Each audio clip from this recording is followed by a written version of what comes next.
Retro Hangover, supported via Patreon by listeners like you. We would especially like to thank patrons Lyle McCarnes, Ashton Ruby, Randall Quiggle, Tony G, Stud Still Smash the Milkman, Raging Demon, Katie Quigg, JC, Megan Caruso, Mast Keaton, Andrew LaGuarri, Ozzy Garcia, The Retro Vixen, Adam from The Good, the Bad, the Backlog, Lunchbox, aka The Disgruntled Gamer, Dischimera, Jenny E, Rick Firestone, Parallax Puddles, Soha, Dave Jackson, Matt, aka Stormageddon, Retro Overdrive, Van Fernal, Keith Gasper, Eric Guess, Nomad from the Retro Wildlands podcast, Ash Event, Alan Bingham, Storm Beagle, Ryan, Player One, Mike the Ref from Backbreaker Gaming, B. Ross from Super Garbage Day, Darth Emick, Low 5 Alex, Alt, Renner Dreaming, and Joel Stoneburner. Your continued engagement and generous donations are deeply appreciated.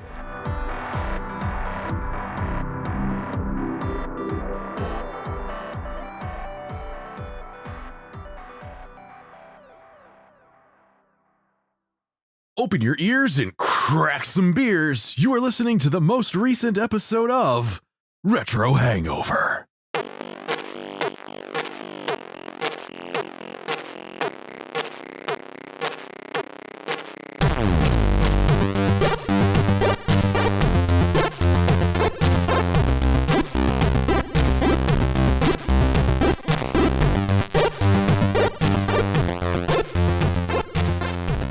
Hello, retro and classic gamers. Welcome to the podcast where we dunk donkeys diligently during Drag's Dunkin' Dinings.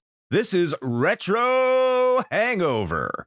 I am your co-host, Chris Copleen, with special guest, Ozzy Garcia. And, as always, your host, Shane. Bent over a barrel dick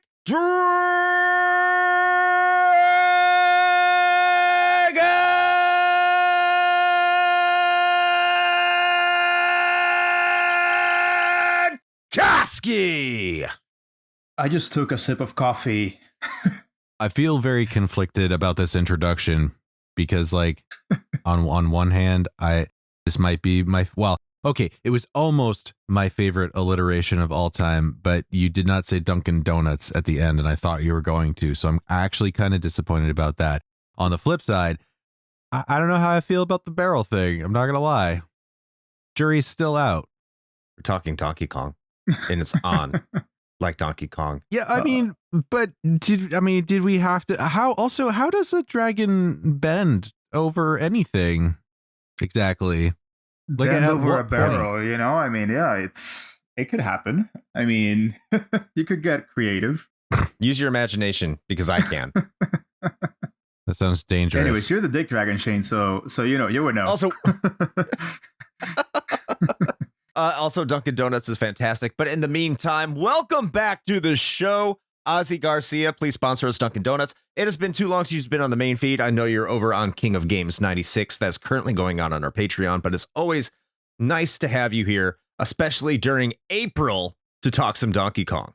Well, I'm just surprised you guys keep having me back. It's like, I keep thinking that, when are they going to get fed up with this dude? It's just some dude that, shows up here and there, like the guy that crashes your couch, and it's like, yeah, he's still there. He still hangs out.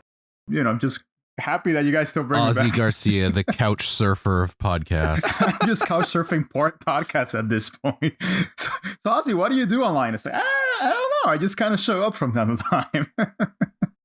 So thank you guys. Thank you. And I'm happy to talk Donkey Kong 94. That's a game that's near and dear to my heart. Actually, when you contacted me, Chris, to say, hey, we're scheduling DK94, I had a moment of like serious self-doubt because I was like, how do they know that I love this game? And when did I agree to talk about this game? So it must have been years ago that I must have put my name down there in one of your lists and said, hey, I really like this game. And you guys decided, oh, Ozzy's here. So I still don't know when I agreed, but I'm super happy that I'm here.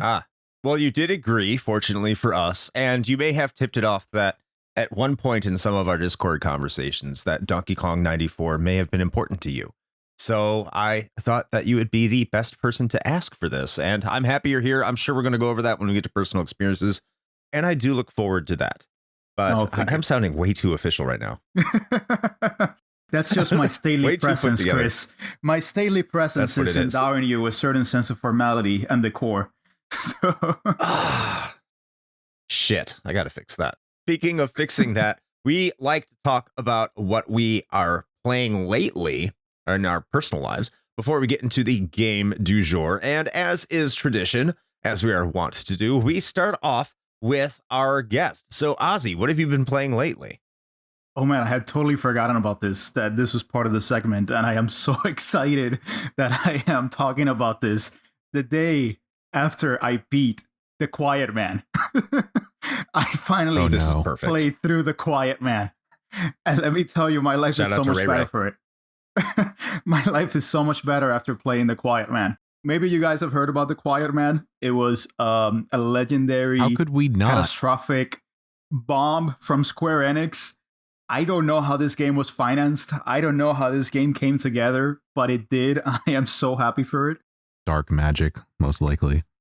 They threw so much money at this game and then released it for $15 online and then forgot that it existed. With right sense, probably, because the game is not very good.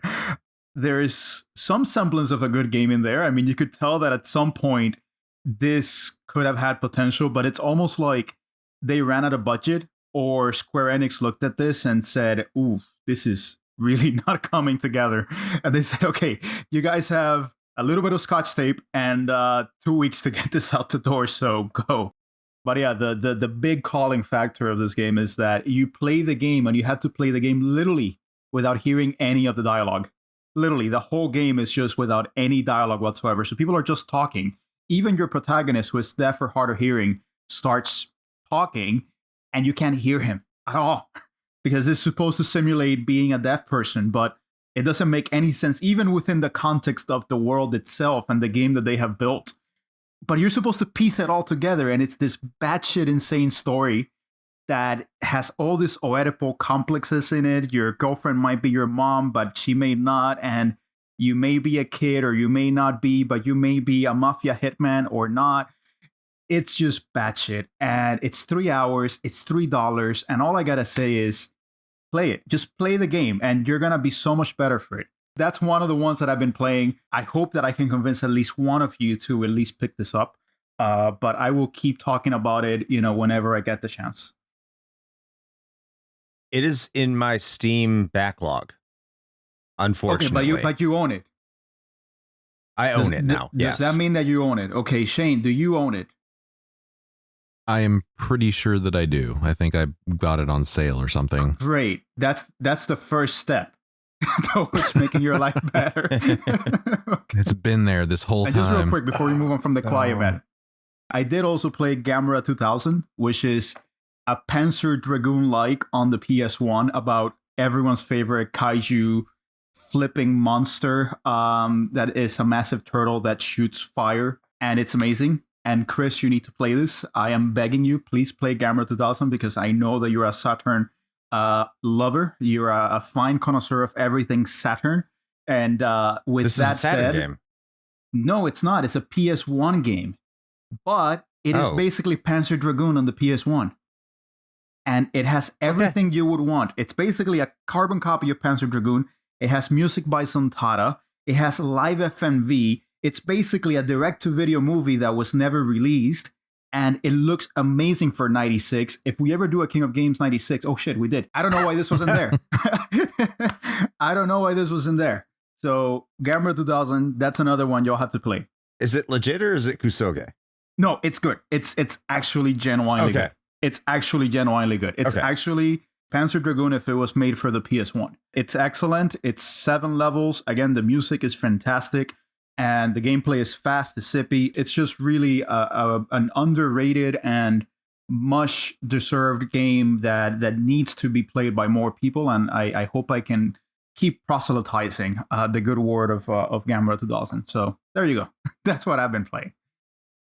I'll have to get into that at some point. Because right now, I mean, I'm going to get into it. My backlog is stupid. but I'll have to check that out. That's a ringing endorsement. Let me just put it inexplicably. The game never came out outside of Japan, but all the dialogue, even the FMVs, are in English, and you have English actors talking in English and Japanese actors doing really bad English, but everything is in English, even though it's a Japan-only exclusive. So very import-friendly. There's literally no Japanese whatsoever. So amazing.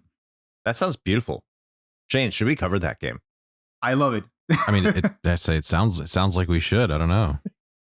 I may step up my pledge just to be able to nominate this game for you guys.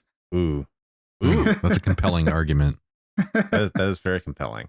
Yeah, so Gamera 2000. I'll definitely have to add that to the backlog of that. I'll have to bump it up, add it, and then bump it up. Check that out. Shane, how about yourself? I think mine's kind of boring this time around. I'll be honest. I have not been playing much lately. I frankly have not had the time. I'm playing the game of life, Shane. Even dude, for real. Like I'm lucky that I even played the game that we're talking about today. So yeah, I mean, other than trying to just play some mobile stuff on my phone when I have a few moments, still plugging away at my new character on Diablo Immortal, and so far so good. I still hold that the longer that I'm playing that now, the like little, not seasonal but limited time events, the creativity that they put into those, I really wish that those things were in like Diablo 4 or something. And it sucks because I don't want to like soapbox here for too long, but it's a bummer that Diablo Immortal got such a bad rap because of the monetization like bullshit. Rightfully so, for the record, but it's just a bummer because like there is a genuinely like mechanically good and enjoyable game in there, and it's actually fun to play, and it just sucks that it's like it's got this like albatross around its neck in the form of like these terrible microtransactions. It's unfortunate, but at any rate, I'm still actually enjoying it. It's a good time. It's really great that I can kind of just pick up and play Diablo because yes, I do have a phone. And that's kind of never cool. Gets old. Yeah, definitely not. And then man, I don't know. Other than that, what have I been doing? I mean, Necromerger still going strong on that one. They actually just put out a new event for that one too. So good times there. Also still the Honky Star Rail still on that one. They're actually having their first year anniversary right now. So there you go. So I guess that means I've been playing it for a year now, which is crazy. But wow. Yeah, but I think that's kind of it. Just kind of getting in bits and pieces of mobile when I can. Shane, it seems like you are kind of the poster child for the type of audience that the studios go for when they want to fix a game that got terrible critical reception upon release for, I don't know, like bad practices or something, because you were also big into Fallout 76. So I guess you're the reason why these developers put a lot of money into fixing their games, no? Yes, I am the sole reason. You are correct. And thank you for noticing. I can't wait to play No Man's Sky someday. Yeah. So hyped.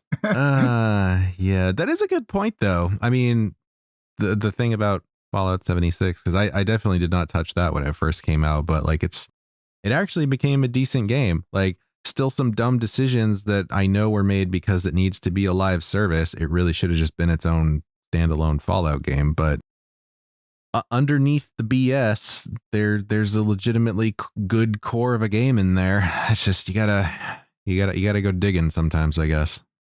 I'll just go, Shane, with a lore theory that Diablo 3 prepared you to be accepting and patient with this kind of releases, right? You mean being a basically lifelong Diablo fan preparing me for that? Yes, because everybody likes to forget about vanilla Diablo 2. That it was we didn't. It was not perfect by any stretch of, yeah, I know we didn't. And that was not perfect by any stretch of the imagination, because everybody always remembers Lord of Destruction. They're like, it's the perfect ARPG. And I was like, well, it wasn't until that came around. And even then there were still some issues, but yeah. And then Diablo 3 took it. Actually, it's every one of them, man. Diablo 3 did that. Then you got Reaper of Souls. Suddenly it's a good game. Diablo 4. They are finally they have not had a PTR. And for those of you who don't know, public test realm, every Diablo game or every Blizzard game practically has had a PTR, because that's just good practice. You get people in, you get them to do their testing, they report bugs, blah, blah, blah. It's like crowdsourced. It works very well. And for some reason, the D4 team is just like, nah, man, fuck that. We don't need that. We got this. And look how that turned out. So now they finally put a PTR out for this big patch because they're completely gutting the itemization and overhauling the whole thing, which, for the record, preliminary reports coming out of the PTR is Diablo 4 is actually good now. So hooray. But yeah, it's like they don't learn, man. It's every time. So we get this itemization patch, which is basically what people are calling Diablo 4 2.0 now. You get that, and then they've already announced the expansion. So I would just imagine it's the same exact cycle. Once the expansion releases, Diablo 4 is probably going to be like the best ARPG. It's an exercise in patience. Shane, you're the patron saint of sunk cost titles. That's what I'm going to call you from now on. Why do you think I changed my like little parenthetical in Discord recently to Diablo apologist? I'm just embracing it at this point. Embrace your hatred and apology. Yes, that's right. Yes. I'm looking forward to the RH guidance / RFR of Diablo 4, by the way. It's going to be released in like 5 years, Chris. Yeah, I was going to say like, or we'll just wait 10 years and then we'll just talk about it. Yeah, that too. So I guess on to me here, trying to really think about what I've been playing. I think I said I finished Least of the Painful last episode. I don't know if I finished Xenosaga in time to talk about it last episode, but I did finish Xenosaga. And if you're a fan of Pixel Project Radio, or even if you're not, you should go check out that show, because I will be talking about Xenosaga over on PPR with Rick, and I look forward to that.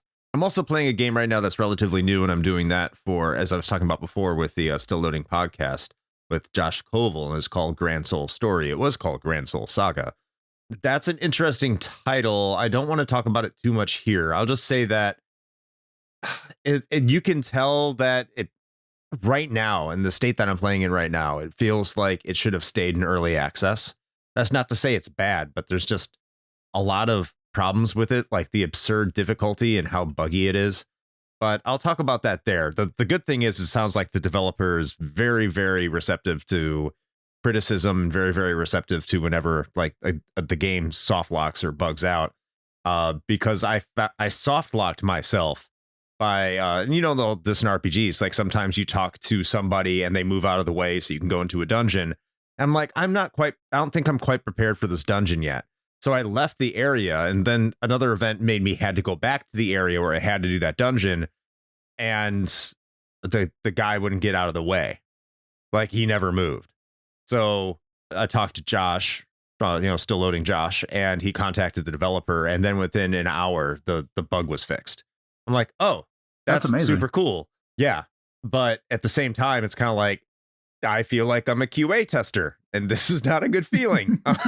But I'm looking forward to talking about that more in detail, because it's not a bad game. So, but primarily what I've been playing lately is Streets of Rage 2 as part of Ozzy's baby, the Retro Hangover Review Crew. And, at first when the game won, it is my favorite game of all time. I was not looking forward to the game winning because it is a game I have played so often. But after playing 3 rounds of it and my thumb being absolutely torn up, I discovered, yes, I still do love Streets of Rage 2. It's still a 10 out of 10 game, and I absolutely adore it. And if you have not played Streets of Rage 2, what are you doing with your life? And you should do that and come over to our Discord and review it as part of the RH Review Crew. I look forward to you doing that. And I just absolutely adore that. I need to get back on my Saturn binge, though. I haven't played a Saturn game in a while. I need to get to Estall. That's the next thing I'm going to need to play. But I think what's holding me back is I know it's about an hour and a half, 2 hour game. And I want to make, like, it's one of those things that I told myself, I don't need to beat these games. I don't need to beat these games. But if it's an hour and a half to 2 hours, I'm like, I got to beat this game. Like, I have to, right? Like, and then I'm like, what if I can't beat this game? So I'm like putting it off in the back of my head, and I absolutely abhor this mindset that I'm in.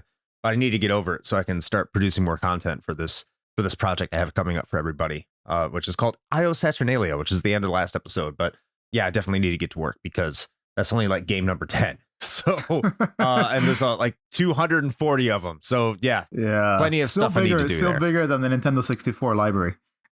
Just FYI. Yeah, and better. Much better. Well, I will say, Chris, to your point about Streets of Rage 2, I as you know, I'm chief steward of the Retro Hangover Review Crew.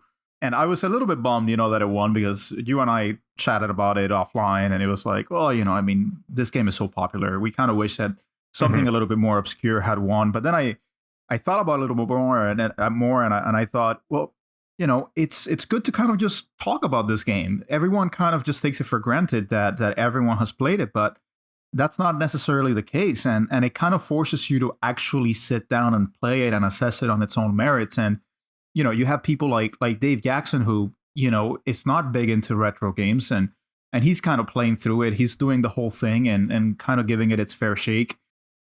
Out, I mean, I'm not sure if he's given it the fair shake, but at least he played it and he reviewed it, so that's good. But you're seeing other people just give their insight, and I think there's also merit in a title like that kind of getting its spot in the sun. So I'm glad that, you still got it. I got to give you props. You did the one credit clear on hard. You are an absolute madman. So if you're not going to celebrate yourself, I'm going to celebrate you. Congrats, Chris. That's a trophy. You're going to receive it in the mail. You. Sweet. So yeah, I mean, I'm glad that we're all playing Streets of Rage 2 because it deserves to be played. I agree. I do agree. It is a fantastic game. Yeah, and it's super accessible as well. So that was always great to see. You know what other game deserves to be played, Chris? Donkey Kong 94. Oh, there you go. Just trying to tee it up. There we go. Segue right into it. We have been talking. This is a very long time we've been talking about what we've been playing lately. So yeah, let's get into this. Shane, you better fuck me. Yeah. What's that? Blackbeard? What do you got? Seg me, baby. Seg you me better hard. seg me way. Seg me. We went two totally different directions with that. Okay. We totally did. I was thinking about pirates, and I don't know, degeneracy. Anyway, so Chris, why don't you go ahead and tell the fine people give them some good old fashioned book learning about DK94.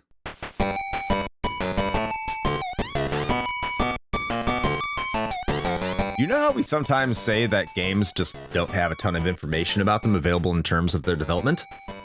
Well, Donkey Kong for the Game Boy is one of those games. Usually called Donkey Kong 94 to differentiate itself from the 1981 original, it was designed to take advantage of the Super Game Boy, an add-on for the Super Nintendo that allowed it to play Game Boy games that were released around the same time as the game did.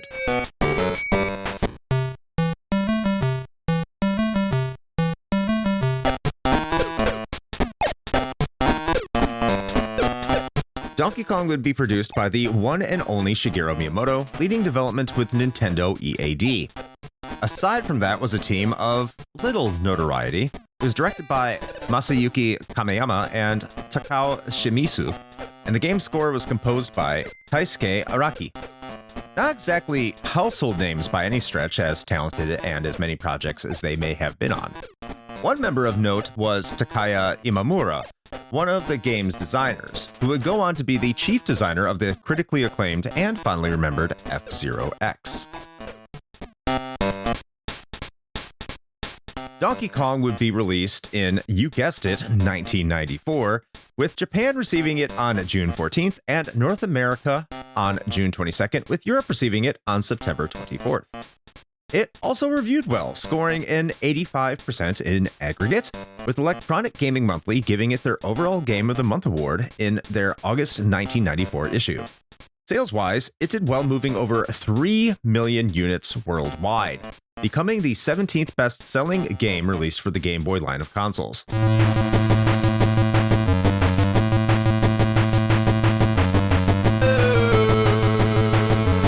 While never receiving a true sequel, it is largely credited for inspiring the Mario and Donkey Kong series of games that would first be released for the Game Boy Advance in 2004. Since then, it has not been re-released or repackaged outside of the 3DS as a virtual console title in June of 2011. And that is your brief history of Donkey Kong for the Game Boy.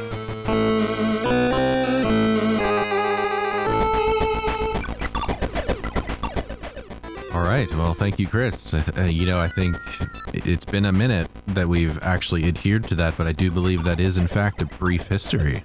Very brief history, indeed. I actually Ozzy shared with... Go ahead, Ozzy. No, I will say, I mean, it seems like there's not a lot of information. Like I said, like you were starting to say, I shared an article that originally came out, an interview that was released in one of these strategy guides that was in Japanese and has recently been translated by Schmoplations. And, one of the things that I usually do when I look at one of these titles is kind of look at what the developers did before and after. And it seems to have been one of these titles that Nintendo developed with the aid of a kind of second-party studio, which was very common back then. Nintendo EAD being, kind of the ones, producing it with Shigeru Miyamoto. But this other studio called Pax Softnica was the one that seems to have had its greatest hand in actually doing the whole thing and putting it all together. And this is a very kind of little-known studio, but they do have quite a few titles under their belt that are of renown. It seems like they started out, one of their big titles and how they started working with Nintendo was with Earthbound Beginnings, which would be the original mother. So it seems like they were the ones responsible for putting that together on the NES. And then they kind of found this niche just developing for the Game Boy. So they did the original Wave Race, for example, on the Game Boy. They did this game called Radar Mission. They did this other game, Balloon Kid, which was the sequel to Balloon Fight.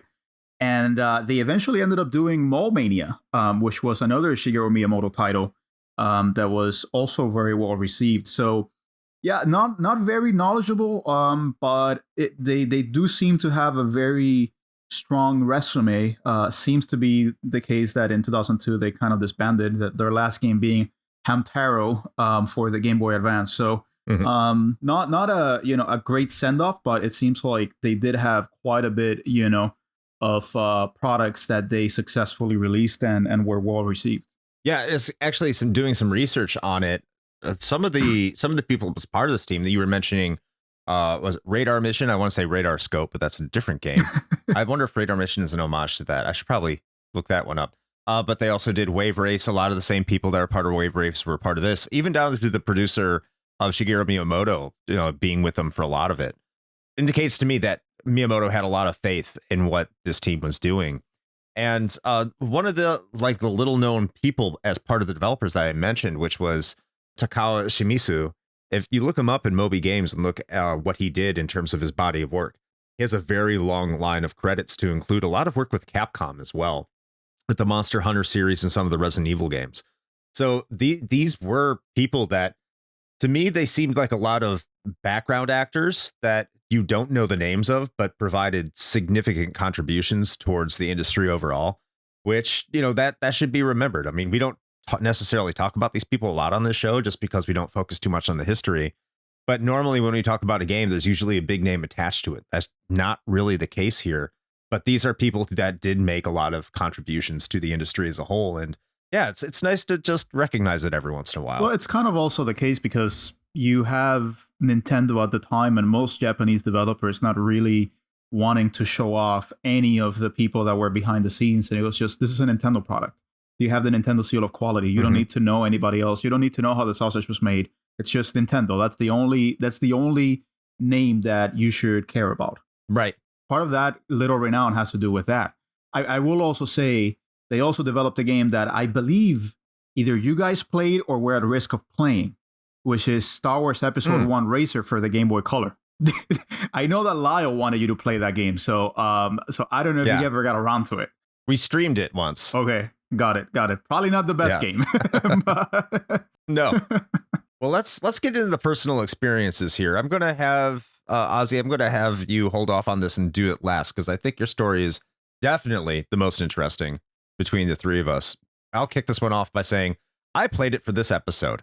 That's the extent of it. I didn't even really know it existed until, I don't know, about maybe a little over 5 years ago. I didn't even know this game came out. Considering it sold 3 million copies, I'm kind of shocked. But this was during the era that the Game Boy, I mean, it was doing fine, obviously by the sales, but like the Game Boy had kind of started to fade a little bit. The technology was super old by 1994. It wasn't 1998 yet when Pokemon would like revitalize the absolute hell out of the system. So it was kind of in a lull for a lot of gamers. Again, I'm saying this as I recognize this game sold 3 million units, which is quite a bit. But yeah, this just completely flew under the radar. How about yourself, Shane?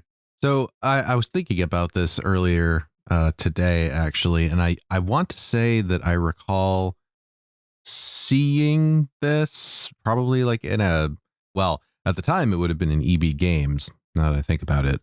The good old electronic boutique. But I did not ever pick it up. I never played it until actually for this episode. Honestly, the reason was because my assumption was that this was basically just more of the same like old school Donkey Kong. And frankly, I had zero interest in that. So it was like just by sight, it was like a hard pass because like I didn't know anything about what the game actually was. I wasn't like plugged into Nintendo Power or, you know, previews or anything like that at that time. So I just was basing that entirely on my assumption that it looked like it was just more of the same. And I was never like super thrilled about the OG Donkey Kong. So I was just like, that seems cool.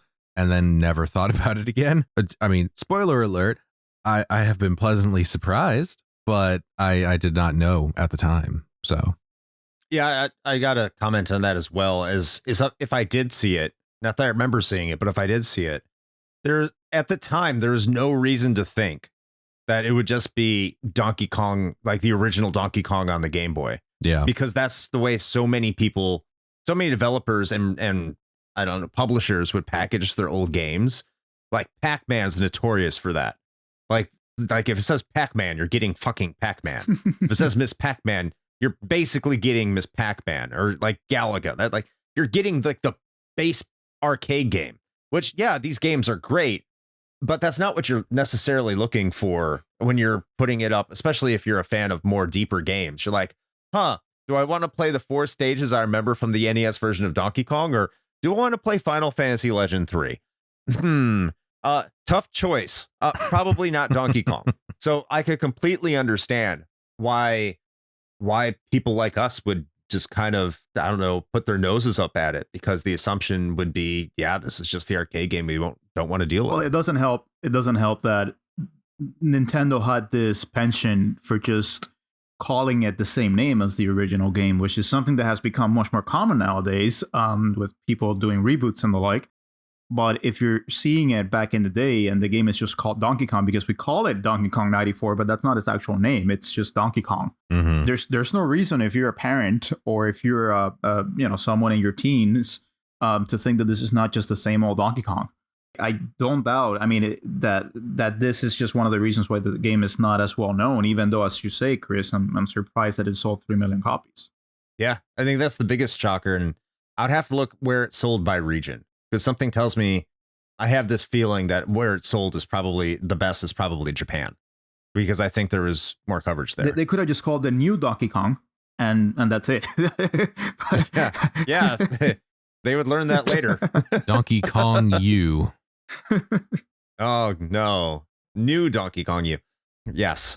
But how about yourself, Ozzy? I know I've heard you briefly talk about this story in the past, and I thought it's been interesting. So let everyone know what your personal experiences are with Donkey Kong 94. Well, I feel, Chris, like you're hyping it up, but it's all a variation of the same thing. You know, it's just that this is one of the titles that I received when I was a wee lad in a communist country. You know, when I was living in Cuba, I didn't really have a choice of going to a store and seeing, you know, hey, this looks interesting, I'll pick it up.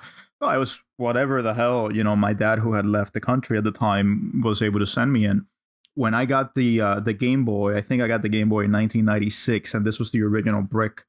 with all those batteries that, thankfully I had rechargeable batteries over there, because it's not like I could go out to a store and get disposable batteries.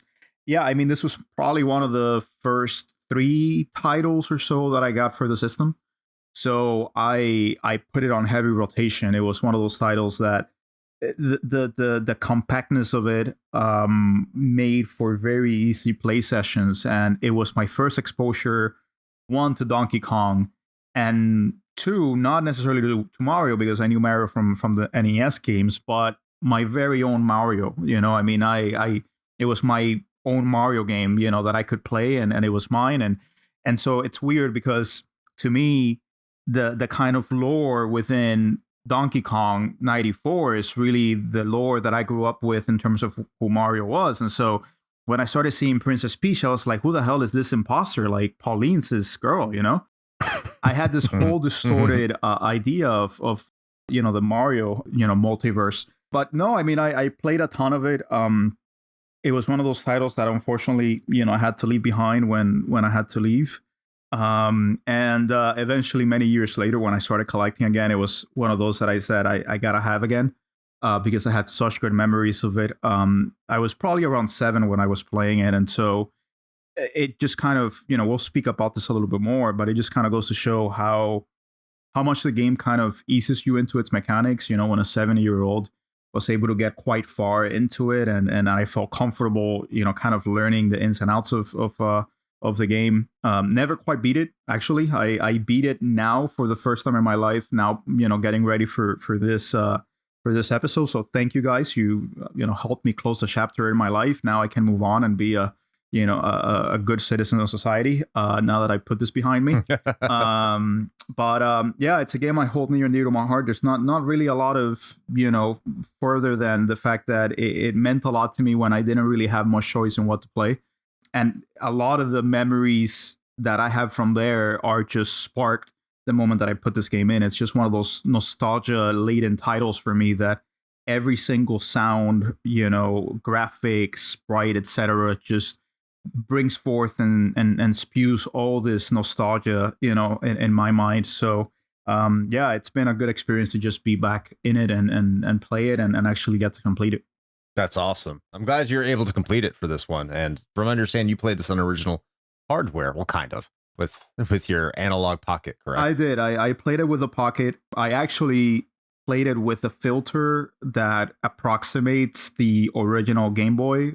I say approximates because nothing could approximate and replicate the eye straining wear of the original Game Boy, and I am very glad that I am not playing it on an original Game Boy. But the Pocket is kind of the next best thing. I didn't even do the sharp pixels or anything. I try to get it as close as possible to what it would look like on the Game Boy, and the Pocket actually does a very good job at that. The filter is actually quite excellent. So yeah, I played it with a cartridge and everything. It wasn't emulated at all, so it was a great experience doing it that way. Also because I was able to just pause it and suspend it and then pick it back up. So technically it was one playthrough because I never shut the game off. I think that it made for the best way to play this game. That I can understand.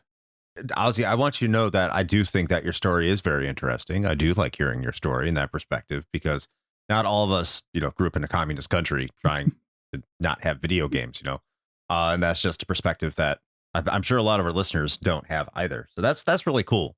And speaking of good stories, well, and I don't want to say good stories because we're moving into the plot writing here. I mean, like, is it though? I mean, it's not saying that is bad. Also, before Shane, we do that, I just want to say that I kind of feel a little bit like a dick now because Ozzy's all like, this game is like a warm blanket when I was idle, huddled by the fireplace so that I could play my Game Boy, and I was just like, yeah, I don't know. I went into EB Games and I was like, well, fuck that. You and probably like millions of other teenagers. Yeah, not a big deal, dude. Before they could catch the cute electric rodent, right? Let's get into the writing here and the basic plot. Shane, I think I'm going to give you the privileges of explaining the plot of Donkey Kong. Oh, here. Okay. What are we doing? Well, evidently, canonically speaking, this game takes place before the events of Super Mario Brothers. So I've been told. Yes. Yeah. And well, Donkey Kong, you see, is Mario's pet gorilla, because all New York Italian plumbers have pet gorillas. Obviously, that's a known fact. You didn't know this? Yeah, I mean, yeah. Everybody should know that. I'm actually surprised that people don't, but it actually comes with the territory. Once you get licensed as a plumber in New York City, you get a gorilla pet. It's your gorilla helper, man. Yeah, exactly. He's there to, carry your toolbox, be your assistant, your sous chef of plumbing, I guess. Anyway, point being, Mario had a pet gorilla, and the gorilla was like, dude, you know what? I'm totally gonna just troll this guy, kidnap his girl. And so Pauline gets kidnapped by the big old gorilla. And it turns out, and this is the thing, right, is like I always thought that they were like portrayed as enemies, that like Mario and Donkey Kong were like enemies, but they're not really. It's more of like it's like a Tom and Jerry scenario. They're kind of playing some cat and mouse, He's just like, oh, you silly gorilla running off with my girlfriend. And that's kind of what we're working with here, So eventually, you get Pauline back. Putting Mario into life imperiling situations or for the lulz. That's right. Yeah. Yeah. Jumping across death-defying leaps through girders and whatnot. Yeah. You know what? We're going to get into this in the gameplay, but it makes me want them to do a Donkey Kong Jr. version of this. I think that'd be fun. Well, I mean, Donkey Kong Jr. was actually really cool in this. I mean, that's another element of this. So does that mean that Donkey Kong Jr. is also Mario's other pet gorilla? Because it's Donkey Kong's son. So. I mean, I feel like the more salient question there is like, when did Donkey Kong get time to fuck? I mean, who's to say he didn't kill like Mrs. Donkey Kong when he like got them both, or he separated them? She got Harambe. You mean Mario? Okay. Yeah. I mean, there's probably some dark secrets there. Justice for Mrs. Donkey Kong. Where is she? And by the way, Pauline What's is in the his box. For the lulz. And by the way, Shane, Pauline is his ex-girl, because of course. Not in this game. Not right now. Oh. No, not right now. No, we didn't get to Peach the home-wrecking whore yet. Okay, so this is Mario's Brooklyn girl. That's what it is. Yes. Yes. And by the artwork, I'd much rather have Pauline than Peach. Oh, for sure. 10 times. Okay, so it's not just me. I want to know how a plumber earns enough money in New York, a plumber, to feed 2 gorillas. Like he has to be able to like take care of them. He has to nourish them. They have to eat. And gorillas, I don't know if anyone knows this, they are not small animals. They are very big. They eat a lot. So I want to know what his budget is, because that is, and like, is Pauline living with him? Like, is this something he has to explain? Like, yeah, I'm sorry, darling. Yeah, that's my pet gorilla. He's just trying to have a laugh with me, because she does not seem like she's in on the joke. Oh, and by the way, he might kidnap you at any moment. Yeah. It's all fine. Yeah, that's the story, I guess, Shane. Yeah. I think we told a better one. Yeah, I mean, I feel like our embellishments were appropriate, yes. No, I mean, and if you guys think we're trolling like Donkey Kong, this comes straight from the creator himself. Shigeru Miyamoto provided us with this background, which, by the way, is nowhere in the actual game itself. You just see Donkey Kong kidnapping Pauline. Oh, you're off to the races. So there you go. Mm-hmm. I also love that take that they had in that interview where they were just like, yeah, I don't know, man. Like, I guess Mario just got famous and he just kicked Pauline to the curb. Yep. He saw Peach and his eyes began to wander. But Mario seems like someone that would do that, right? I mean, I kind of feel like he's the type. He's like secretly an asshole. Secretly beats yeah. Peach, and the like. I mean, that seems like the type, no? Well, I mean, he does call Bowser gay when he launches him into bombs. That's true. So he is kind of a dick. Oh, he's also an Italian American from Brooklyn. So, you know, I mean, if I've seen Raging Bull, I mean, Jake LaMotta. I was like, what are we basing this on? Okay, yeah, no, yeah, that tracks. Yeah. Jesus, you're not wrong. We've gone off the rails, guys. Let's move on. Let's move on. Come on. He's out of line, but he's right. Yeah. But let's get. Hey, are you talking about me? Yes. We're going to move on to the gameplay here. This is where Donkey Kong really identifies itself as itself. It separates itself from the original Donkey Kong. As we've alluded to, like, this is more than just a remake of the original Donkey Kong. And you could tell this from the instruction manual if anyone reads those. I read it just to see what was in there, because there's a lot of movesets that you wouldn't immediately think that you should be able to do, and definitely probably wouldn't think you'd be able to do in 1994. But the game does start off as the original Donkey Kong levels, but they're a lot easier. So if you bought this game, I could imagine that you loaded it up and you're like, wow, this is just like the original Donkey Kong. But then you get to the end of the 4th stage and you see that it's called stage 0. And then once you get to the end of the 0 stages, all of a sudden the game just goes in a wildly different direction and just becomes this puzzle game where you have to find a key in order to unlock the door where Pauline is as you're chasing down Donkey Kong, which is periodically capped off every 4 stages with a boss battle of sorts with DK himself, where you're trying to climb and get to him. And they're all original levels. They're all completely different from the arcade. And there's like 100 of them? There's over 100 of them, because there's 9 stages, and some of those stages, one of the stages has 16 stages in them. And they at least have 8. So yeah, there's over 100 stages for you to get through. Some are short, some are easy, some are difficult, some are a little bit longer, and it'll take some thinking. But yeah, this is not your grandpappy's Donkey Kong, I guess, that we're going to say in this year, because it was released in 1981. So that older people play Donkey Kong. I was not alive when that came out. So I'm going to throw this over to Shane now. Shane, what did you think of the gameplay overall? Dude, do you have any idea how like dejected / disappointed I was when I fired this up and started playing the first like handful of levels? I was like, oh fuck, it actually is just Donkey Kong. And then but then, you know, I pulled a 180 pretty quickly. The game did a little whoopsie, pulled a little gotcha on me, because after I got through those, which by the way, it's embarrassing, totally embarrassing display. I should not be allowed to play games because it took me way too many tries to get through those first few levels, more than I'd like to admit, actually.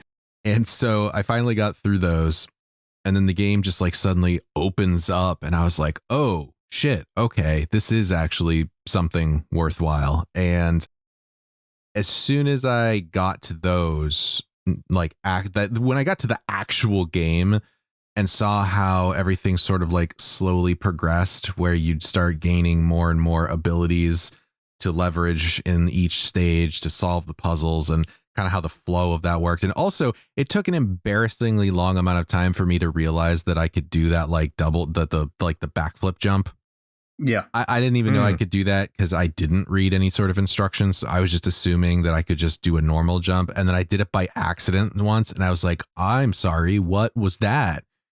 And then that just changed things. But yeah, man, it was a roller coaster of feelings. Okay. I almost put the game down before I even got to like where it really starts, because I was like, oh, this is just bullshit Donkey Kong. I don't want to play this. I guess I'm glad I pushed through it, because, you know, I would have missed out on a lot of things. But no, man, I genuinely enjoyed it. There's a lot going on here for a Game Boy game. Actually, I'm glad that Ozzy sent along that article, because reading through that gave a lot of really great insight into kind of the thought process behind this. And there really was a lot of care and attention to detail put into this game that you might not suspect at first, because there's always, like, at least for me, I could be wrong, but I always kind of get this sense that I don't want to say mobile game, because that has a totally different connotation now, but a handheld game is viewed as sort of like lesser than like a full blown console title, you know. But I think the insights that the dev team had in that interview really shows you that like they genuinely cared, that this was not any different than like an NES platform release. Like this was just as important to them, and there was a lot of care that went into it. So, and it shows. It really does. Like I said earlier in the episode, I was pretty pleasantly surprised with the gameplay overall. What were your thoughts there, Ozzy? Well, I mean, you mentioned that it opens up into kind of a puzzle game, but I think what makes the game work so well, several things, but one of the things that I find the game does very well is that it does have a significant amount of just pure platforming. The puzzle aspects are pretty much prevailing, in terms of the puzzle to platforming ratio.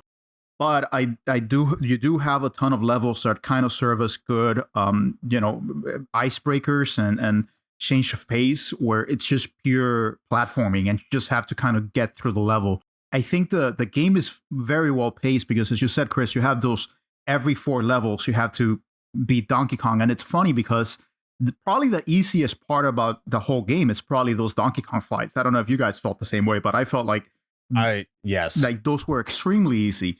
Whereas the ones that are really hard are those where you get kind of the advance of the level and you kind of get an overview of the level when you started, and you're like, oh man, this is a lot bigger than I was expecting. And it's just kind of getting your bearings. The first time that you play it, that level, it's just kind of getting your bearings and kind of seeing where everything is. And you probably had to die at least once, and just to see how everything kind of works mechanically and how every piece fits with each other, until you actually have that aha moment of like, okay, this is what I have to do. So I think the game is perfectly paced.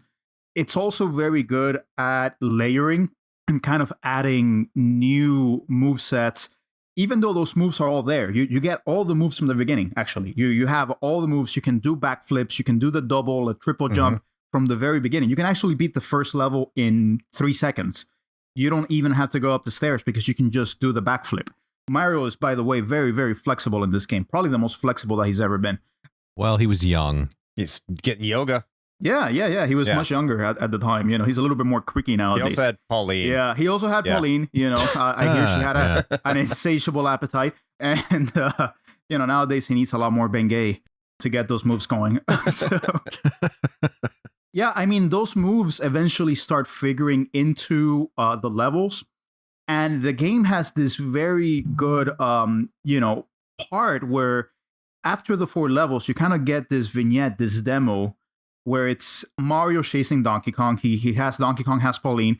And during those levels, not only are they cute, not only are they like really charismatic and colorful, but they also kind of show you something you can do. They show you, okay, you can do a backflip.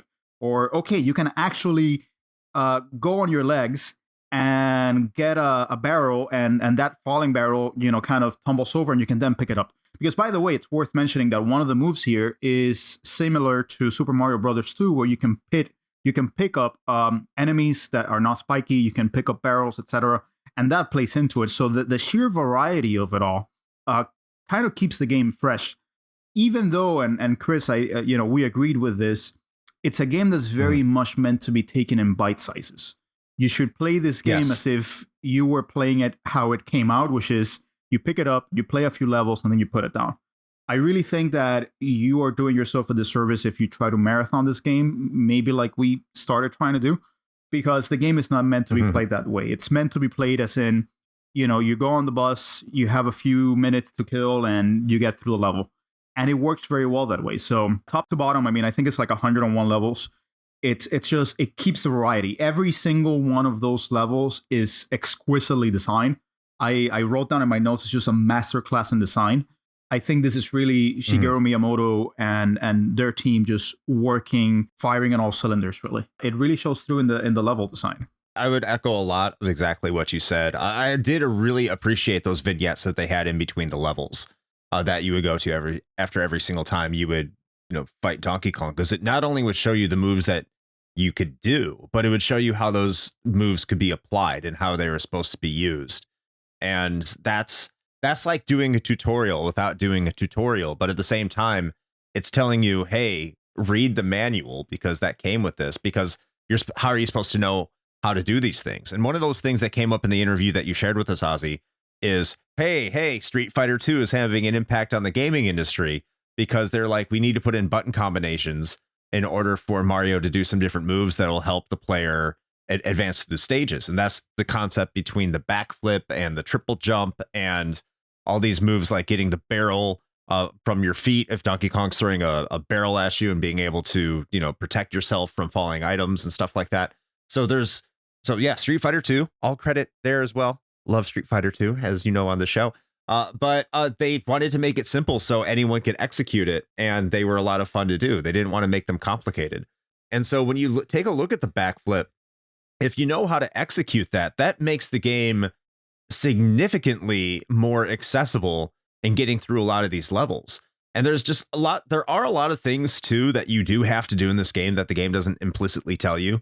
Like, for example, when you get a hammer, being able to toss the hammer up, climb up a ladder, and then use the hammer, continue to use the hammer on the next platform, which is a gameplay mechanic that you don't necessarily have to know in the beginning, but the further and further you get in the game, you have to know these things. And that's also expected of the player for, knowing how to do the backflip, or because that will give you a higher jump arc in order to get to higher platforms.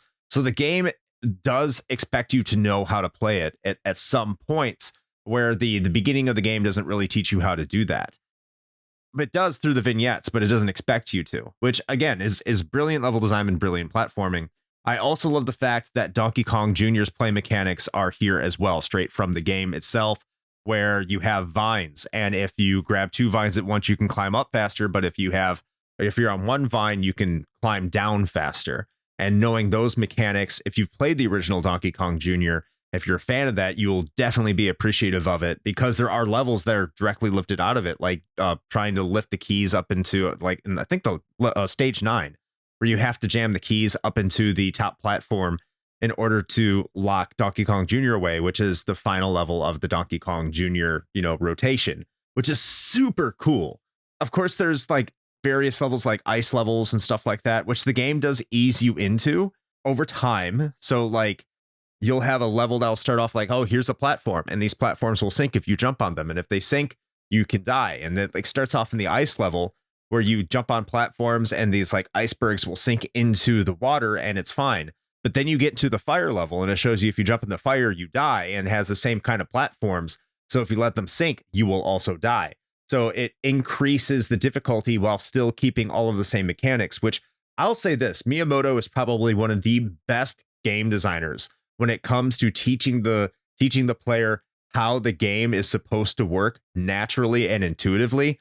The only fault technically here is that most of that intuitiveness is found in the manual in terms of how to do these moves exactly. But once you know how to do them, the game just becomes an absolute joy and an absolute breeze. Plus, I appreciate the fact that there's no real boss levels until the very final stage, which they were going to put into this game. And I do enjoy the fact that the very last stage is extremely easy. Stage 9 is just a race to the top. And if you know your moves and you know how to get around it, stage 9 is just, it's a breeze fest, because you don't have to grab a key. You don't have to find a door. It's just racing up to get to Pauline, and like a traditional Donkey Kong game. And it's so enjoyable. It feels like such a payoff and such a reward.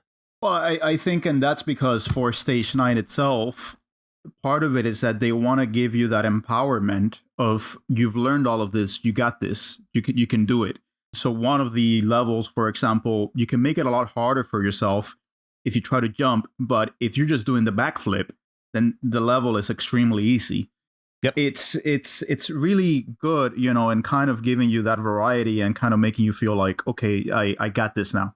But it's worth noting that the reason why it's more puzzle oriented is because I don't think we've explained the actual mechanic, where the level starts out, there's a door, Donkey Kong goes into the door with Pauline, she's screaming for help, and there's a key in the level, and that key usually is far away from the door. And you have to get the key over to the door within the limited time. Each level has different times, you're allotted, and it runs down, it ticks down. You can run out of time here. It happened to me a few times, but it was mostly because I just couldn't figure out what step I needed to take. And so the entire puzzle aspect is trying to go with your limited moveset with this key that if you let go for 15 seconds, it disappears. So you're very limited in what you can do when you have the key in tow. So it just lends itself to this kind of jigsaw puzzle of just like, how do I get it from point A to point B? And it might involve going through multiple kind of obstacles in order to do that. Yeah. And it's incredibly brilliant because a lot of these puzzles do rely on you letting go of the key and maneuvering around different obstacles to get back to it in time so the key doesn't reset to its original position. So knowing how to navigate the level effectively and efficiently through the items they give you, because they do give you items as well, whether it not be a hammer or a super hammer that can break blocks that could be in the way of some of the items you need to get to, or a ladder that you need to put in certain positions so you can climb up and down it, or blocks that you have to make enemies go on so they can traverse around the level itself. And so many other items that the game gives you and how to use those items. Because the other thing is that the items have limited time usage as well. But every single time you pick up another item that could be used on the actual stage, it resets the timer for how long those items can be used, which also is a strategy for some of those stages as well. So those puzzle elements, and that's going back to another thing you said, Ozzy, about how this game is best played in short spurts. Because those are those puzzle elements, you have to figure out one stage at a time. For me, it actually became mentally taxing and draining. And so that caused me to be like, I need to step away from this game for a little bit, just get a little mental breather, reset my mind, then I could get right back into it and like start to have fun again. But yeah, if you try to marathon this, if you try to do this all at once, you're going to get drained, and you're going more than likely not want to continue to play it beyond maybe 8 stages at a time. I will also say, I mean, the controls themselves are very smooth. Yes. There's not a lot of that slippery Mario feel that you get with the mainline entries. It feels very responsive at all times. So it just makes for a lot of precision platforming that works very well, which I think is necessary when you're carrying around the key. You need to be very sure of making the right moves. And again, I mean, it's a lot more expanded of a moveset than you get even in a regular Mario game, because you also have like the vines, you have all the different tools that you can use. So I find that it just makes for a more varied experience. And in some ways, I feel like this game would benefit greatly if it was ever re-released or remade from having just expansion levels. And just, I know that one of the things that they wanted to do originally was to have a level designer. And that eventually ended up becoming the feature that you have where you can build a stair, you can build a platform, etc. for a limited time. But this is kind of the perfect example of a game that could benefit from just having access to this tool set and having a lot of, different people kind of have their hand on it at it. And in a way, maybe this is what was the original idea for what eventually ended up becoming Mario Maker, because they wanted this to have a level designer. And I feel like a lot of the things that you see here, you could see the kernel of that in the Mario Maker games as well. Yeah. And especially you could see some of this being carried over into Mario 64, which would be released in 2 years. So there definitely had to be some inspiration there. Shane, you've been kind of quiet. Do you have any additional thoughts on the gameplay here? Why are you going to call me out like that? Because you have been. I just want to talk over you. I'm trying to look. Okay, thanks. Yeah, I appreciate that. Yeah. No, I mean, I think you guys covered it pretty well. I mean, I think I said most of my piece at the beginning. No, I genuinely enjoyed the mechanics. I really do wish that I had known that I could do the backflip right from the get-go. That one's on me. Probably should have went and looked at the instruction manual, because that first level, man. Okay, did either of you try to do the very first level of this game without doing the backflip? I'm just curious. Oh, I do it like that every time. I do it like that every time. Yeah. Gotcha. All right. Maybe I just suck at Donkey Kong. That could be it. Maybe you do. Sounds like it. Dude, okay. Do you know how many times I fucked that first level up? It was so bad. It was so bad. Like I would go and do and it's okay. To be fair, I was just trying to do the same thing over and over again. I did not change my strategy whatsoever. I was just like, no, this is clearly going to work the 8th time. But jumping up and grabbing the hammer, and I think that's the thing, is I was trying to get the timing down of like throwing the hammer up and then getting up there in time to catch it and keep going. I think that's what was really like screwing me up there. But yeah, that took me way longer than it should have. And that was part of the reason why initially I was just like, I don't know if I'm going to like this game. But no, I came around to it. And then once I got my head around, how to actually control Mario in this game, things got a lot better. Things got a lot smoother. And I do genuinely appreciate like the puzzle aspects of it. Maybe in this case, like maybe even more so than the platforming, because I think they're just so well crafted. And that's actually one thing that, again, I'm going back to that article that Ozzy linked, because I think there's a lot of great information in there. But the fact that they specifically tried to sort of make sure that they were not making any one level too overwhelming in terms of just size, of just like area, is so smart, because you're working with such a tiny Game Boy screen. There's really only so much you can see at any given time. And if they were going to try to make these like big sprawling puzzle levels, you would get so lost because you would never be able to remember like where things were, and the screen scrolling would be a nightmare. And so they kind of kept it down to, I think they said roughly 1.5 screens worth in any direction, which I think works really well. Because that was a concern of mine, actually, because when some of the levels fairly early on, they start to get a little bit bigger than just like a single screen, right? And so when I started seeing that you'd scroll, I'm just like, oh, okay. I'm really hoping that this is not going to get too big for its britches, try to do some big sprawling level or something, because that is not going to work well, and it's going to be very frustrating. And fortunately, they knew that, because they know their shit. So they did not do that, and I am glad. Yeah, I don't know. I'm trying to think if there's anything else I wanted to add.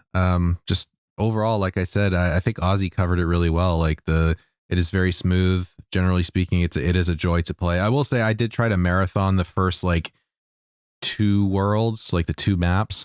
And after getting through both of those, because I was like, I want to push and just finish the second world because I'm getting close. I was mentally fatigued at that point. So I think that's totally valid, that this game is definitely best taken in reasonably sized chunks, because if you try to get through too much of it all at once, you're going to kind of burn yourself out a little bit. It's not that it's like horrendously difficult or complex. It's just, I think it's a cycle of like starting a new, because they're so small, each level.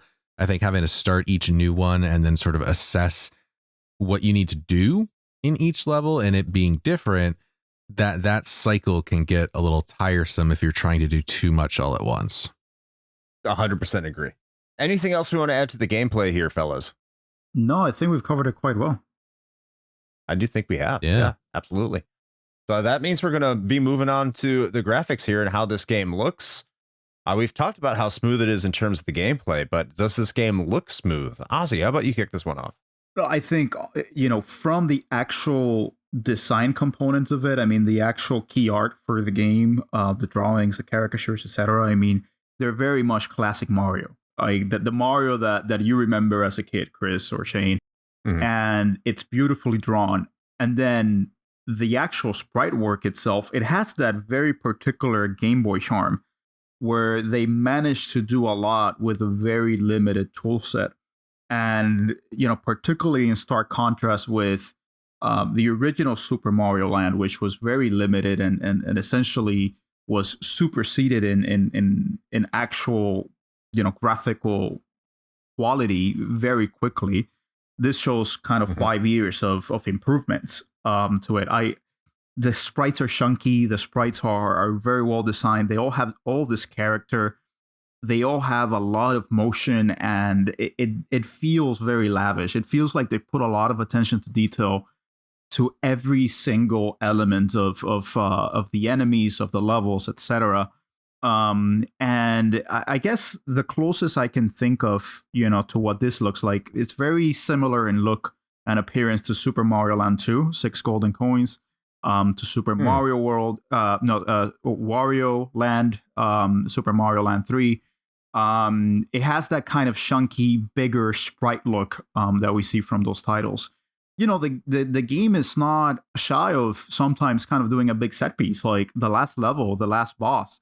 It's actually just a big set piece boss fight with Donkey Kong being huge, and you know you have to step on his nose and backflip and throw barrels, etc. And it just the game can be a technical showpiece whenever it wants to. So, and beyond that, I mean, one of the most expressive things, I mean, the game just, to my knowledge, doesn't really drop any frames. It kind of runs silky smooth in terms of graphical processing, and you don't have any kind of sprite flicker or anything like that. It's always very consistent. And so when you think about the fact that this came out on a Game Boy, which was basically running on a processor from 1981, I mean, it's mind-blowing. Every time that I would play this game, and I know I was playing it on the Pocket, but I had to just step back and say, my God, I mean, they did this. They pulled this off on a Game Boy. It's just insane, you know? And it just kind of shows how much more comfortable developers were with the system by this point in the Game Boy's more mature life cycle.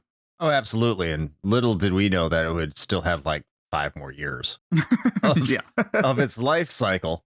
Yeah, when I look at this game, I actually do think it's a slight step back from Super Mario Land 2, because Super Mario Land 2 came out 2 years before this, and it just looked like a black and white version of what Super Mario World was doing. I thought Super Mario Land 2 was a fantastic looking game.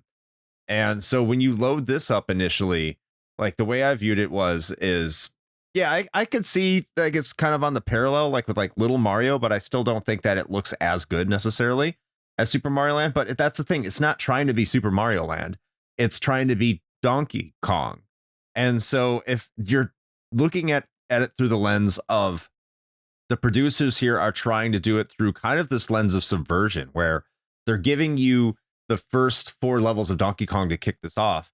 A lot of people might think, oh, I am playing, like Shane did, I am playing the original Donkey Kong here.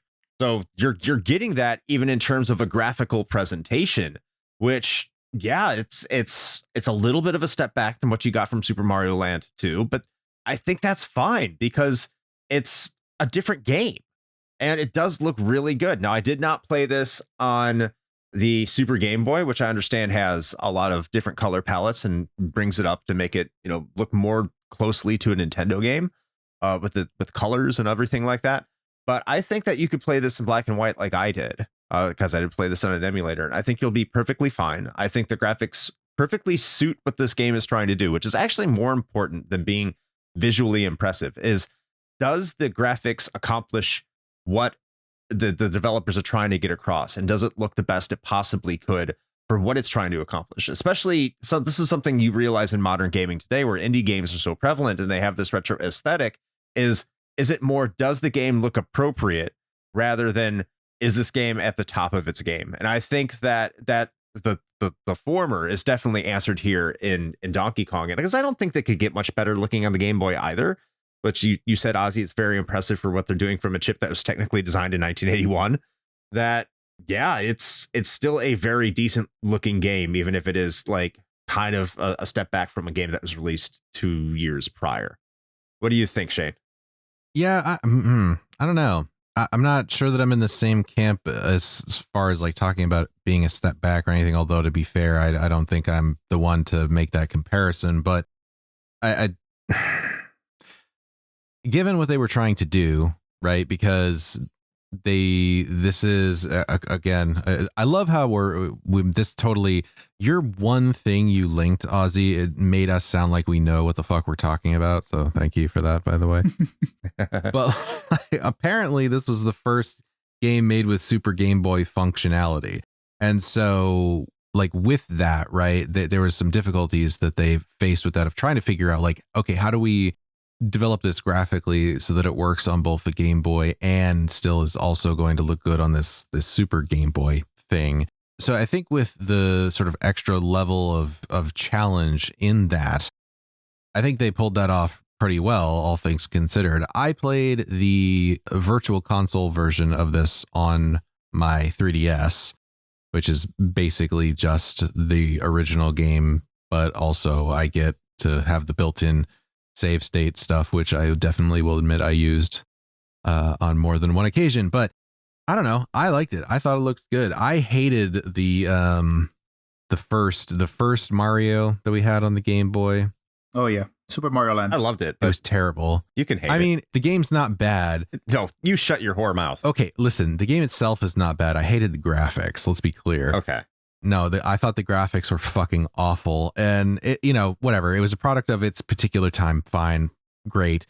Super Mario Land 2 is such a vast improvement in that regard. And given that this game's sort of graphical aesthetic is pretty much on par with that, at least stylistically, I dig it. No, I think they did a pretty great job. And Chris, you're right. I mean, there's only really so much you can do, right, with a fairly monochromatic palette. I do think it's funny though that they pointed out that because this was the first game that they developed with like Super Game Boy functionality in mind, they like agonized over like which color palettes they thought were going to be the best for the game. And then when people actually tried it out, people like just used different palettes because they thought those were better. And the dev team was like all super butthurt about it. Yeah, I mean, it's a game also. I mean, when you put it on the Super Game Boy, one of the things that's pretty cool is that the borders are actually kind of meant to simulate the original Donkey Kong arcade cabinet. So that's a pretty cool touch. Yeah. In addition to the fact that it's more colorized and they really try to play into the capabilities of the Super Game Boy.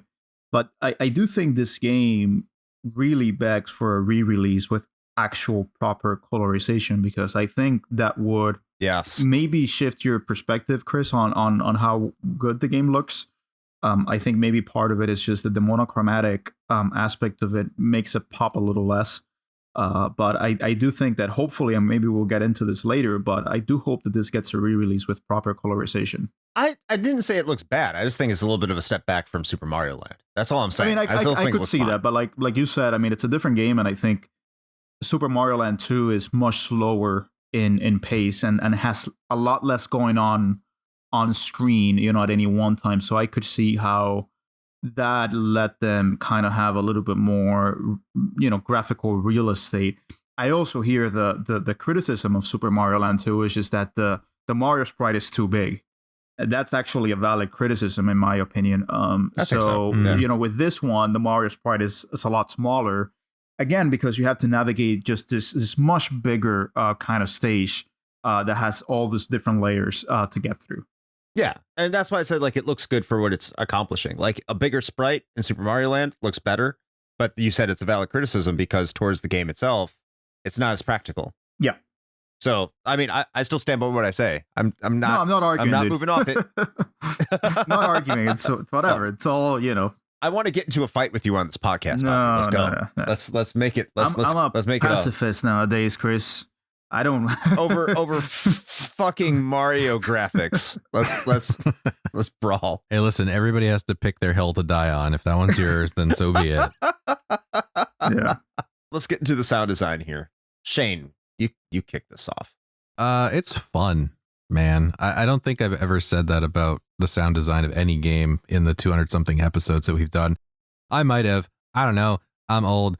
I don't remember shit. But as far as I'm concerned, I don't think I've ever said that outright. But it's just it's fun. Like, if there's one thing that Nintendo knows how to do, it's put a lot of personality and charm into their games, and that even goes to as far as including the OST, especially with.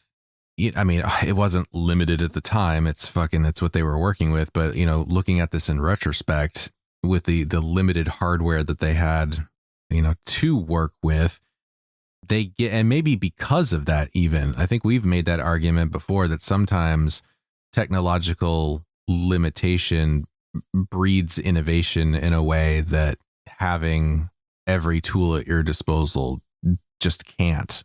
And so maybe it's not even despite it, maybe it's because of it, but highfalutin pontifications aside, I do think that it's just genuinely a fun game to listen to. There's so much going on in a lot of the tracks in this game. Like even just in the title screen, honestly, like if you really listen to it, you're getting stuff from sort of both channels. It's kind of hard to catch if you're just listening to it on the fucking little Game Boy speaker, but if you really listen to it with like a pair of headphones or something, you'll notice that there is just a lot. They've managed to get a lot of fun sound and personality out of like so little. Yeah, I think it's fun, man. It sounds great. Yeah. And I don't say that often about Game Boy games, for the record, because it's really easy to make things sound like fucking nails on a chalkboard with that thing. So, Ooh, hot take. Yeah, that's a very hot take, Shane. I gotta say That's the fine. Game Boy has Yeah. the Game Boy actually is the primordial system for chiptune music because it has such an Yes. amazing sound chip. I mean, that's cool. I've also heard some real shitty chiptunes before, so I mean, that's very fair, Shane. But that's not a fault of the Game Boy sound chip. It's a fault of the composer. But anyways, that's Fair. neither here nor there. Yeah, I think that the chiptune sounds for the Game Boy are actually quite good. A lot of Game Boy games sound fantastic, but in terms of this game, I think the soundtrack itself is really good. I think, again, it's really appropriate. I think for the most part, once again, it's a step back from Super Mario Land 2, but this is not a sequel to Super Mario Land 2. It's not even the same composer. But I think that everything that is going on musically just really applies to all of the levels quite well. I do think there's some cases, I think it was the jungle or maybe the level before that, where the music was just extremely repetitive. And I was like, I actually have to turn this off. Yeah. This is not good. The ship level, I think it was the ship level that kind of grinded my gears a little bit. Yeah. There's a couple levels like that, to be honest. But when it's good, it's really good. And the thing is like you get to the tower, you get to stage 9, and all of a sudden it's like a different composer comes out. The second to last level, stage 9-8, is probably the best track in this entire game. That track has a guitar solo for a Game Boy game. I didn't realize that. I had to listen to it again. I was too busy just trying to survive, but I had to listen to it again. It's ridiculously awesome. And then the boss against the final battle against Donkey Kong, like that's a really good track too. I also love that they didn't shy away from using the original sounds from the original Donkey Kong, or make it very similar to the original Donkey Kong, down to Polly screaming, or when you get up to Donkey Kong and all the sounds that it makes when he climbs up the ladder, or when you start a level, or when you finish a level, like everything that needs to be there to remind you that yes, it is indeed a Donkey Kong game. This is us expressing our love and our homage for essentially the game that made Nintendo for what Nintendo was. Like that's awesome. Like you can tell everything is in there within the sound design itself. So I'm happy they did that. So overall, like I can't say that the sound design is the best ever, just because some of those musical tracks are just like, I need to turn this off and listen to something else for a while. But as a whole, I like the direction that they took. Ozzy? I mean, from my perspective, and maybe what explains Shane's, comment about it being fun, and the fact that maybe Shane, you never made that comment before about any other game, is because this is, I think, an example of one title in which the music composition kind of falls short of how amazing the rest of the sound design actually is. And when I mean sound design, I mean how everything literally sounds within the world of the game. Every single thing in this game has a sound of its own. None of it is realistic. It's very cartoony, but this is a title that has its very own sound palette. And it's very distinct because when you hear this game, you could readily tell, oh, that's that game. That's Donkey Kong. And every single little thing has this attention to detail being paid to it, where, Mario walking, Mario picking up the hammer, Mario jumping, hitting Donkey Kong. What's the sound of that? All of that has a sound. So there was a lot of attention to detail paid to like every single little thing that could be done in this game. And I do agree with Chris. I mean, some of the compositions are not horrific, but overall, I do think that it's still a good soundtrack. It's just that some of them are quite a little bit more limited than you would want in some cases. But that's when you say fun, Shane, I think that's the reason why, because, there's just so much variety in the sound palette there. And it's very much its own sound palette. Like when Pauline screams, it doesn't sound like help at all. I mean, it doesn't. But you could tell that that's her screaming, and that's what it's meant to signify, and you go with it because that's what this world is meant to be like, and you kind of accept it on its own terms. So yeah, that's why I think it's so fun and so memorable in my view. Yeah. And I think that really wraps up for talking about the majority of what's going on for this game. And I think this is the time where we turn it over to our patrons and what they have to say in our patron pontification section. And if you want to have what you think about a game that's coming up for a future episode, just join our Discord first and foremost. It's available to everybody for free. But yeah, just head on over to our Patreon. And for as little as $1 a month, you can sign up for that. And you can contribute your thoughts here for the Patreon pontifications that we're about to read. Starting off with Soha, who is a Twitch streamer and YouTuber that you could find at SohaY0. He does speak in Portuguese, but usually has subtitles. Just to throw that out there, you should check that out regardless if you have the capability to. And Soha says, I haven't personally played the game myself, but I know this game has no reason to go this hard. It starts off with just being good old Donkey Kong and then throws it a curveball into becoming what essentially would be Mario versus Donkey Kong in future iterations. This game just seems to be so much fun, and it's amazing quality for the Game Boy. The music, too, man. It's so good. Thank you, Soha. Yes, and next up we have Lunchbox, aka the disgruntled gamer, who says, so I played this one not long after release as a friend asked if I wanted to play it. Well, yeah, I wanted to play it. He did say that this game is not like the original Donkey Kong and that it was hard. Over the weekend, I played it off and on, but didn't beat it. The following week, I let him know that I'm sure I'm close to the end and I'll return it when I finish. He basically said to keep it as long as I wanted. He wasn't going to play it, so yeah, of course, I beat the game. It's a nice puzzle platformer, and it was the first cart to utilize the Super Game Boy features. I'll go back to it every few years or so, and it's just a nice weekend playthrough. Really wish Nintendo would go back to these quirky one-offs. Those were the good times. Agreed. Thank you, Lunchbox. And Lunchbox, the Disgruntled Gamer, also has a YouTube channel you should go check out. The next one is from Rick from the Pixel Project Radio podcast, which I mentioned at the top of the show. Great friend of the show. You should go check them out. They are a fantastic podcast. And Rick says, Donkey Kong for the Game Boy, better known by most as Rick's favorite Game Boy game, somewhat less well known as Donkey Kong 94. This was one of my first Game Boy games as a kid. And though I liked it back then, I appreciate it way more now. The platforming is really precise and satisfying, and you can see a lot of current Mario's DNA and how our little jump man moves here. Somersaults, backflips, spring jumps, it's all there. And the sound effects of nailing a perfectly timed super jump really scratch my brain good. I also like the creativity. More often than not, each level can be approached in a couple of different ways to grab the key and move to save Mario's hot new date, Pauline. You can use your platforming skills, you can use the enemies to your advantage, and occasionally you can even use in-level create a bridge ladder power-ups to get to where you need to go. It feels so creative and fresh. With the relaxed but chipper music, you have plenty of time to experiment and try new routes to get as many points/collectibles per level as you can. Not too long though, it is timed.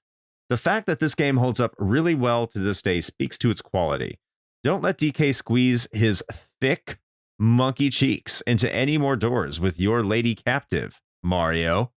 My God, that reminds me, we didn't even talk about that in the graphics, and I wanted to. I made a point of like saying that I was gonna do that, and I didn't.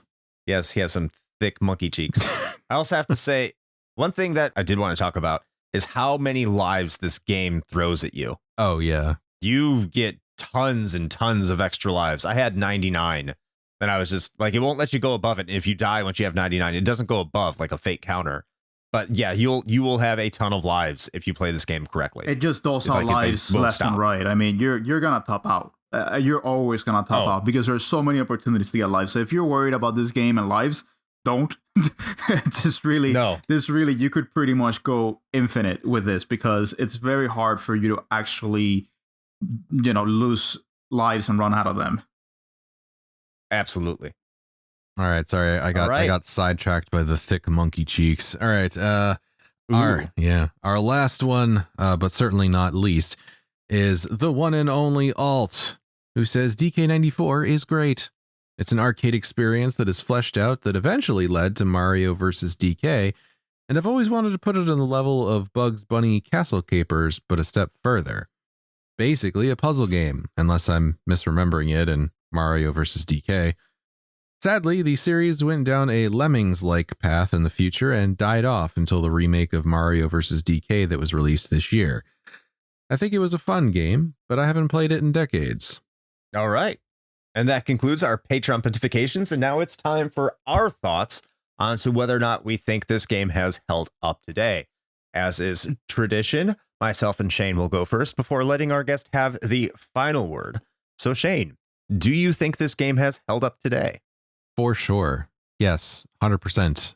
I find no faults.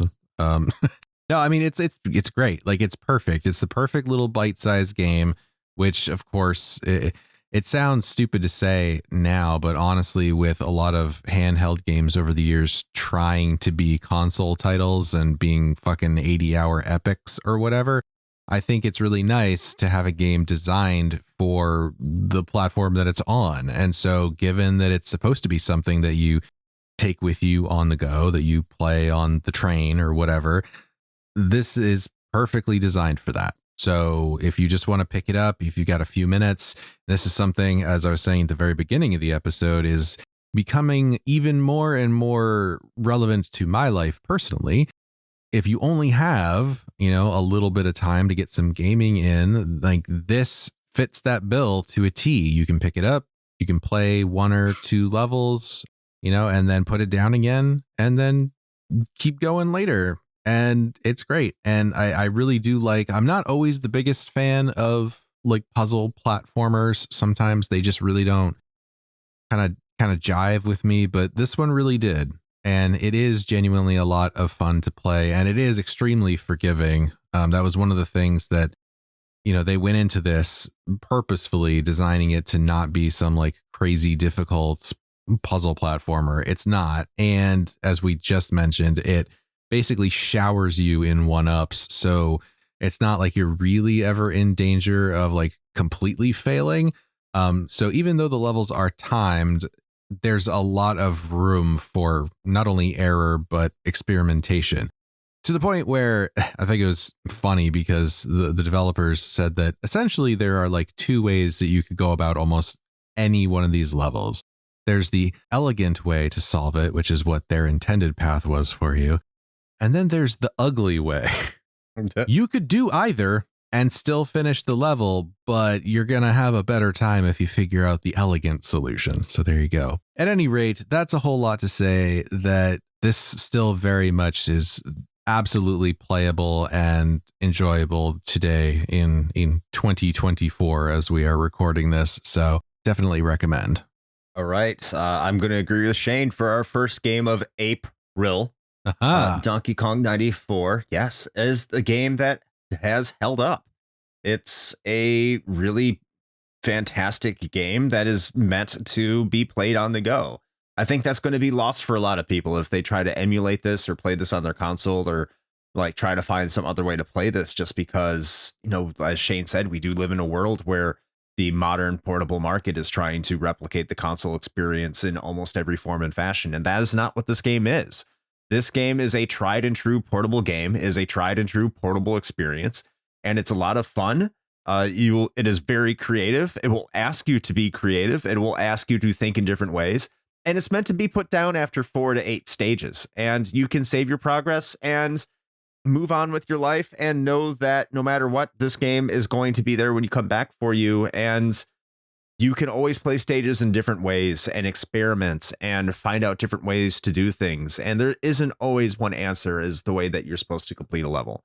And that's what's fun. And as much as we said it's a puzzle game, Ozzy was 100% right when he said this game is more of a platformer. It feels like a platformer. Yes, you'll get the puzzle mentality draining element from time to time, but at no point do you not recognize that you're playing a Mario game that feels like Mario. And I think anybody listening to this understands that Mario does represent quality. Maybe not you Sega kids, okay? And as a Sega kid, I can say, like, you just got to accept Mario is a good game, except for Mario 3. You know what I'm saying? But Mario, Donkey Kong Donkey Kong for the Game Boy, Donkey Kong 94, whatever you want to call it, or as Rick calls it, his favorite Game Boy game. It is a gem of a title for the Game Boy, and I think it's emblematic of what the Game Boy ultimately should have been, instead of being just a direct NES port machine. Having an original title that takes advantage of all the Game Boy strength is what this game does. So yeah, this is really an example of the shining example of what a Game Boy game should and could be. So yeah, Donkey Kong 94 definitely holds up. Ozzy, take us home. Yeah, I was thinking about this going into this recording, and I actually think this may be, and I don't know if this is a hot take, but in my opinion, this may be the best Game Boy game. You know, is it the one that everyone may love best? Maybe not, but I do think that it is the game that best encapsulates everything the Game Boy was intended to be, which was an easy pick up and play system that, you know, catered to almost every age bracket. You could be an 80-year-old or you could be a 70-year-old like me when I first played it and still get as much of a kick out of it, which is, I think, why it's a title for which the game design is so timeless. Both of you picked up this game literally 30 years after it released. This is the 30-year anniversary of Donkey Kong 94. Heads up, we are old. And it still seems just as fresh as it was back in the day. So in that sense, yeah, I mean, Link's Awakening may have a lot of nostalgia for it. I am personally a huge fan of Wario Land, and I love that game. But I think if you count top to bottom, what is the game that has the tightest design and is the best, I would say, encapsulation of what the Game Boy is meant to represent? Yeah, I can't think of another title, you know, that matches Donkey Kong. There are only a few others that would be up for the running. Yeah, I think it holds up perfectly well. I think this game deserves a re-release. I hope that if they ever re-release it, it's actually true to the original game and not just, you know, kind of one of these modern remakes with new graphics, new fancier graphics. I think part of the charm of this game is its limited kind of sprite set. It's the limitations of the hardware. And I honestly think this game deserves to be played by more people. It's kind of unfortunate that it's still very much an obscure game in the context of Nintendo. Not a lot of people know that this game exists. You know, we know about it because we're kind of in the loop with kind of game collecting and retro culture. But I think if you ask most people, I mean, I don't think that this is a very well-known game overall. I think it's not even very well known, you know, by Nintendo itself. I do hope that at some point this game gets a little bit more love, maybe as a kind of anniversary edition that they release. So yeah, I absolutely think it holds up very well. I was very pleasantly surprised to see that that the game that I loved so much as a kid, you know, is still just as fun to play today as it was back then. All right, awesome. That is a clean sweep. Everyone thinks this game holds up. So go check out Donkey Kong 94 any way you can. I'm somewhat surprised it's not on the Nintendo Switch online service, which just blows me away. I think this would be like perfect for that, but it's not there. I think it will happen eventually. I think it's just a matter of time, honestly. It will eventually come onto that service, and I do hope that that's the opportunity people will get to actually sing this game's praises. I hope so. I definitely hope so. It is a 30-year anniversary, so you never know. Maybe it'll drop this year. I hope it does. I really do. And you know what? If it doesn't, then I'm going to be the one to go ahead and advocate. Find yourself a nice used DS or 3DS or something and go homebrew it. There, I said it. Play it any way you can. Any way you can. All right. So this is the part where we're going to wrap things up. First and foremost, thank you so much, Ozzy, for joining us for this episode. It's always a pleasure when you come and join us. All the way going back to the Region Free Gamers Day, man. And just so happy that you can come on here and talk with us from time to time. And I hope everyone gets to hear you on the King of Games 96. But once again, thank you for stopping by. And do you have anything to plug or pitch for where people can find you on the internet or anything like that? No, I mean, you usually find me at the Retro Hangover Discord picking fights or something. You know, I mean, and more than anything, just on the Retro Hangover Review Crew, which is our kind of book of the month or game of the month style little hub in which we pick a game every month to play, and everyone plays it, drops a review, and by dropping a review, they can nominate a game for the month thereafter. And it's been very well received. And right now we're playing Streets of Rage 2, as you said, Chris. Before that, we played Lissa the Painful, which I was very happy about because it was exactly what I would hope we would get. Some very weird, obscure games. So that's a lot of fun. That's a lot of fun. So I'm usually there on the Discord, maybe sometimes being a little bit more active than others. But yeah. And other than that, I mean, I will give a very, very slight plug. Not anything that I am doing or related to, but I will say the first indie game from Cuba has just released, and it's called Saviorless. And the only reason why I know this is because Jalashan, who is one of our members of the Discord, I believe she also has her own podcast. She backed this way back when, and it actually just released. And let me tell you, I mean, I bought the game. It's actually discounted now for its release, so maybe by the time that this episode releases, it still has a discount.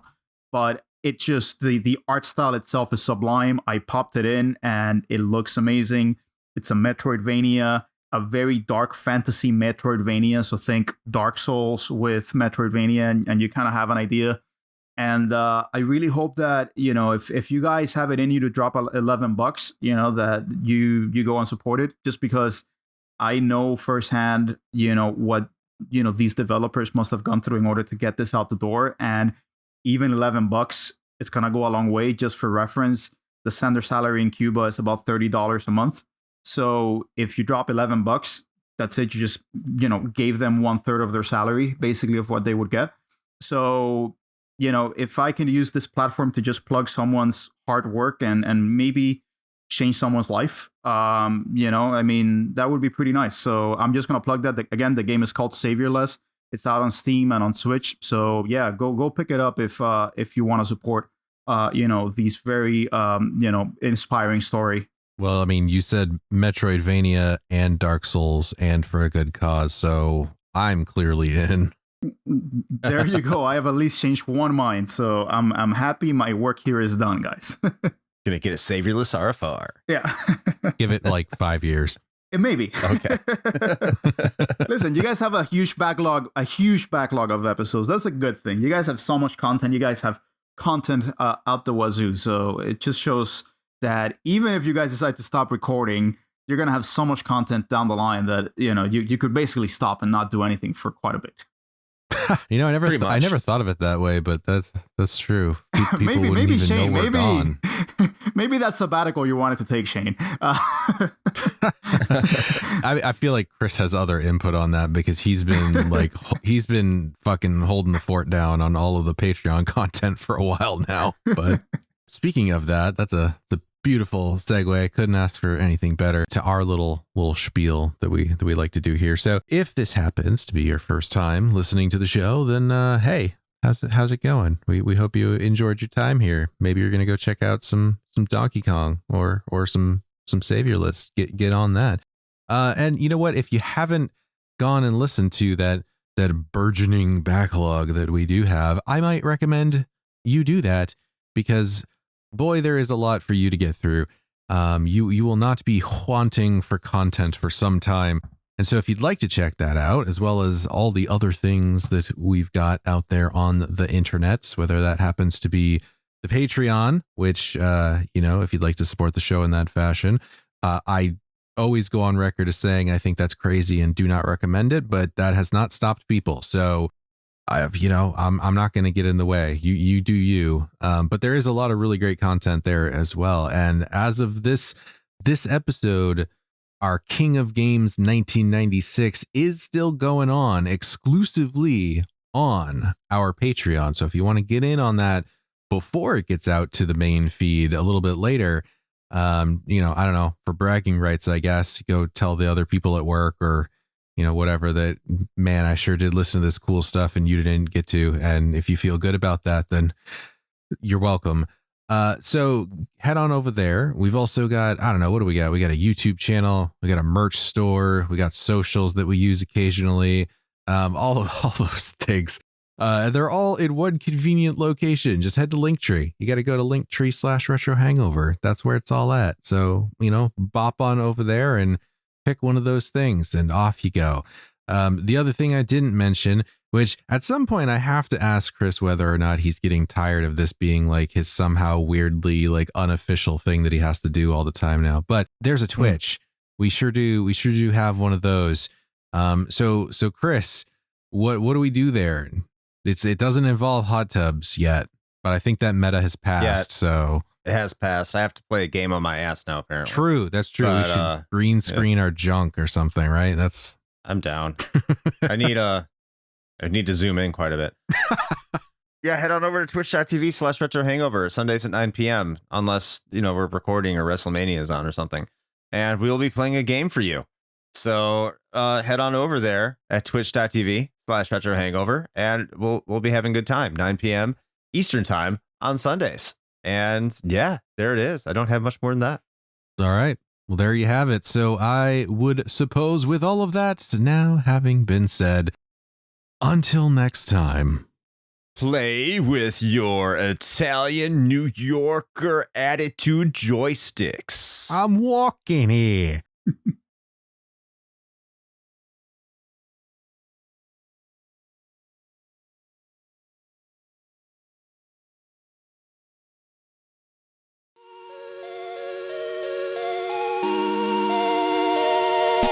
Shane here with a quick message.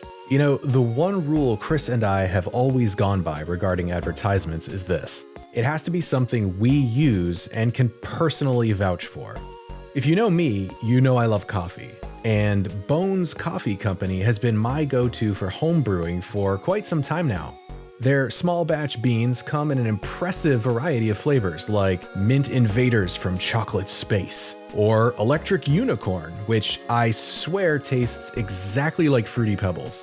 And the best part? No added sugar or calories involved, just natural flavors infused right into the beans themselves. Build your own sample pack of 5 4-ounce bags to find out which flavors speak to you, or jump in head first with full 12-ounce bags. They've even got K-Cups. Step up your homebrew game with Bones Coffee by visiting bit.ly/RHPBones. That's bit.ly/RHPBONES.